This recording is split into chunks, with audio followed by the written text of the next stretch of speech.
ఒక రాజు యొక్క కర్తవ్యం ఏమంటే తన రాజ్యంలో ఉన్నటువంటి ప్రజలందరి యొక్క సుఖశాంతులు అభివృద్ధి చూడాలి. ఒక వ్యక్తి తాను సార్వభౌముడు కావాలి అనుకున్నప్పుడు తన దేశమే కాదు, తన రాజ్యమే కాదు, ప్రపంచంలోని విశ్వంలోని అన్ని రాజ్యాలలో కూడా భూమండలంలోని అన్ని రాజ్యాలలో ఉన్నటువంటి ప్రజలు, రాజులు అందరూ సశక్తులుగా ఉండాలి.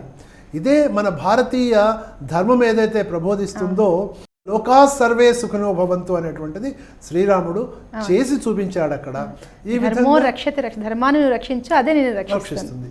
ఈ విధంగా ప్రపంచంలో ఏ దేశపు అధికారి అయినా, ఉన్నత అధికారి, ప్రైమ్ మినిస్టర్ అవ్వచ్చు, ప్రెసిడెంట్స్ అవ్వచ్చు, వాళ్ళు కేవలము తమకు తాము తమ దేశానికి మాత్రమే లిమిట్ చేసుకోకుండా వారు ప్రపంచ అభివృద్ధికి పాటుపడాలి అనుకున్నట్లయితే తమ దేశంతో పాటు ప్రపంచంలో ఉన్న అన్ని దేశాలు కూడా అభివృద్ధి పథాన వెళ్ళేటట్లుగా సహాయం చేయాలి, చేయూతనివ్వాలి.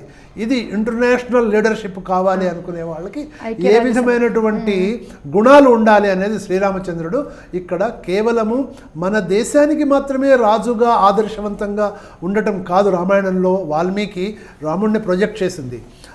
రాముడు సర్వ దేశాలకి కూడా సార్వభౌముడు అవుతాడు.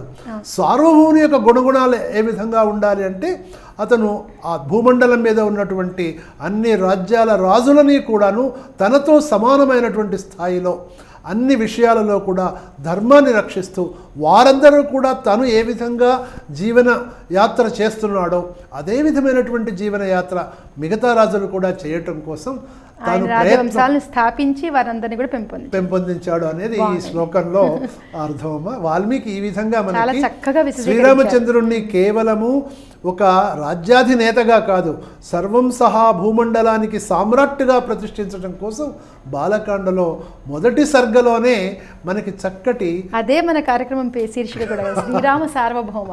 అవును.